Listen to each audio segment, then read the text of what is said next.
Alright, so Superman, the brand new movie to kick off the new DCU, has only been in the cinema since last month. However, they've already announced its digital release, and it was said to be on the 26th of August, and everybody said that's literally only a 45-day window in theatres.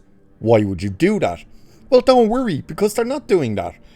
No, they're actually going to release it this Friday instead. Yet, they moved it up to August 15th, which means in theatres, this movie will only have been in there for 35 days. Oh, come on! Yeah, it's not a great sign for this movie, is it? At all. And there's a lot of backlash and stuff to this as well. There's a lot actually going on regarding this news and news regarding the reaction to James Gunn and what he's been saying and doing and stuff. Now, some of it is rumour and some of it obviously isn't.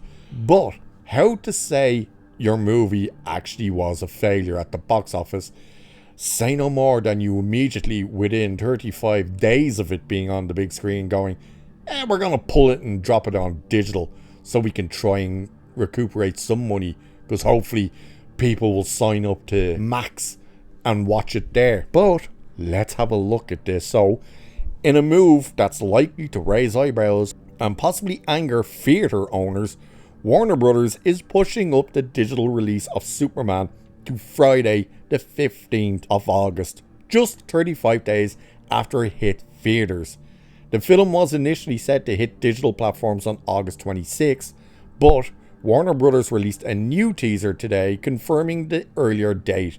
That's a nearly 2-week bump, making Superman available for home viewing while it's still in its theatrical run. Blu-ray gets released on September 23rd, so that's another issue as well, because that means you're not even going to have this big gap between digital release, cinema release, and then home release. It's all coming in one big go, basically, and it's like, yeah, that's not a great sign. So this shortened theatrical window could frustrate exhibitors who rely on exclusivity to drive ticket sales. Typically, tentpole releases aim for at least a 45-day window before hitting digital. Cutting that to 35 days might signal that Warner Bros. Sees limited box office upside from keeping Superman in theaters longer, especially as grosses slow. Everything you're hearing there is Warner Brothers admitting that the movie is a failure. That's them admitting that. They say, well, it's slowed down on the big screen. We didn't hit the money we were expecting to hit. We need to pull this, drop it onto our platform, and try and get people to sign up to the platform. That's what that is. But of course, there is massive backlash to this as well. And yes, not just from the actual exhibitors themselves, which yes, the cinemas need these movies. Now, it doesn't matter that the screenings for this has slowed down and they've lost screens and stuff like that, but it's the fact that people would still be paying to go and see it. And now that's not going to be the option. So clearly, they had no faith in this movie remaining in the cinema to earn money. But, so it's saying James Gunn's announcement that Superman will hit digital on Friday, just 35 days after its theatrical debut, has lit up social media with a mix of backlash, excitement, and trolling. Hundreds of fans on X have already reacted to James Gunn's post about the announcement. So they asked Grok to summarize the responses and stuff, and here's what it says. Negative. So negative to all of this for timing and flop claims and stuff is 65%. So the key themes for that is that it's too soon for digital, hurts box office, and comparisons to past films, i.e. did it make as much as this and did it make as much, which by the way it hasn't. Even going by their own numbers and without adjusting for inflation, its numbers did not beat the world total of Man of Steel, which people want to keep saying it did. It didn't. One ended with $667 million at the box office. The other hasn't even hit 600 million. So yeah, positive. The excitement. Now this should be very concerning to DC and Warner Brothers, especially seeing as you're pulling this movie only 35 days into its release to drop it on your platform. The excitement is 20%. That's it. 20% is eager for the home release. So that seems to be all you're going to gain from this thing dropping on home release. And of course, if people are already signed up to Max, well, you're not going to get new subscribers, are you? Natural to mixed is 10%, and that's acknowledging pros and cons and curiosity about strategy. So that's like, what's the pros of them doing it, what's the cons of them doing it, and stuff like that. Trolling and criticism, which is basically Snyderverse versus Gunn debates and crap like that and personal jabs, is only 5%. So they can't say, oh, it's because of the Snyder Bros is why they pulled it. No, they're only getting 5% of that type of crap. So let's have a look at some of the reactions to this. So the first one said, yeah, not sure the play here. Superman still had decent legs. No, didn't. Assuming Warner Brother thinks it will explode once it hits video on demand, but man, leaving money on the table here.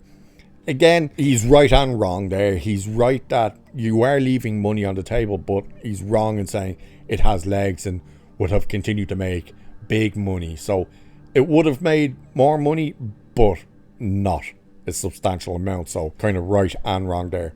This one seems to be super excited about it, saying, can't wait to watch all the shenanigans in 4K. Good luck if you think you're getting it in 4K, because it really doesn't come off as 4K. Then you have this one saying, in other news, Superman loses millions for Warner Brothers, who should have stuck with the GOAT. And they put up a Zack Snyder image, but how could you possibly say that when, yeah, Man of Steel made money and stuff, everything else did not. And someone else put up, still couldn't beat a 12-year-old movie. And that is true. Because, again, even without adjusting for inflation, Man of Steel's worldwide box office was $667.9 million. You adjust it for inflation, which you have to do, it brings that to $930 million. Superman can't even beat that. But it gets a little worse. Now, this part is the rumor, but the rumor is that Warner Brothers is starting to get really pissed off and annoyed about James Gunn constantly reacting on social media. So let's have a look at this part, saying, it's claimed that Warner Brothers is finding James Gunn's online behavior more and more annoying, and that it's hurting things more than helping things. The claim follows Gunn recently shooting down a rumor that Robin is in Matt Reeves' The Batman Part 2 script. Gunn replied to the rumor saying, guys, please stop believing this nonsense. I think 6 of us have read the script. No one knows anything about the Batman 2. The rumor came via entertainment scooper Jeff Snyder, who isn't too happy with Gunn's approach. Speaking on the hot mic on YouTube, Snyder blasted the DC Studios boss, saying, I know who my source is. I know my source has been right about a whole bunch of stories that have been confirmed this week. Unfortunately, James Gunn has proven himself to be about as trustworthy as Lance Armstrong in my book. I don't believe a word out of his mouth. One of the things I was told unequivocally, Robin is in the script. I don't give an F what Gunn says anymore. This guy is the most annoying studio head I've ever heard of, or met, or seen, or anything. I don't think it's winning him any fans. I don't think it's winning him fans on the Warner Brothers lot, where I know people find him and his antics to be annoying. Boy, that escalated quickly. I mean, that really got out of hand fast. It jumped up a notch. It did, didn't it? Snyder also jabbed Gunn over Superman's box office. This is Jeff Snyder, by the way, not Zack Snyder, saying, bro, your movie is probably going to get to 600 million. Take that W, if we want to call it that. And shut up. Shut up. Go focus on reading scripts and making movies and TV shows, because it seems you get paid a lot of money to spend a lot of time on Blue Sky and trades. Now, that's something we've all been saying for ages now, is like, the dude seems to have an awful lot of free time in his hand to be constantly on trades, answering people's questions. But Snyder also promised to leak everything he hears, saying, guess what? More people I know are going to have read that effing script. And I'm going to effing leak every goddamn effing thing I hear about it because he's an a-hole. Okay? Matt Reeves doesn't behave like this. Matt Reeves, I'm totally cool with. No beef with Matt Reeves at all. James Gunn, you want to effing dance, bro? We can do. What can you do to me? You can't do effing anything to me. Whereas I can rip your effing universe apart. So watch yourself, my friend. Big words there, but realistically, I love the fact that he's saying, I have no beef with Matt Reeves. I have no problem with Matt Reeves. Matt Reeves seems to be a cool guy. All this stuff. Yet you're specifically saying I'm going to drop every single piece about Matt Reeves' movie and destroy it. It's just to have a beef with James Gunn. So, yeah, look, Jeff Snyder says things, a lot of things. A lot of it's right, but a hell of a lot of it is wrong as well. So, yeah, he could be getting fed misinformation. There's no doubt about that. But to have this kind of explosive response, I think is a bit over the top and a bit ridiculous. But overall, that could be true that he's hearing from people he knows at Warner Brothers. And the thing is, he does know people at Warner Brothers that they're saying like, yeah, look, the heads and people over here, they're starting to get really pissed off with him constantly on social media, reacting, coming out and saying things, all of this stuff. Like, he's debunking things that he had no involvement with, all of this type of stuff. It's weird.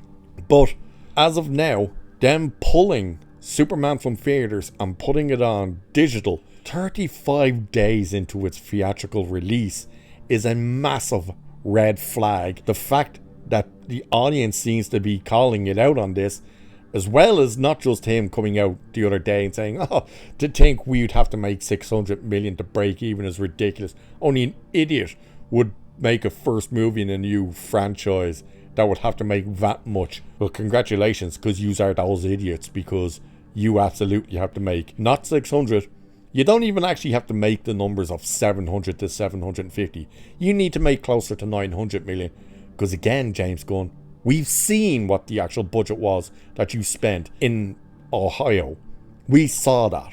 But even going off your own numbers that you gave out, your own numbers for the 225 million budget with 125 million marketing, that would put you still having to make 700 to 750 million dollars. You guys said that, not us. And now you're trying to say to think we'd even have to make 600 is a joke. Well, that's interesting then, James. How much do you need to make? Because surely then, if you don't have to make 600 million and you're almost there, would that not mean you're in profit?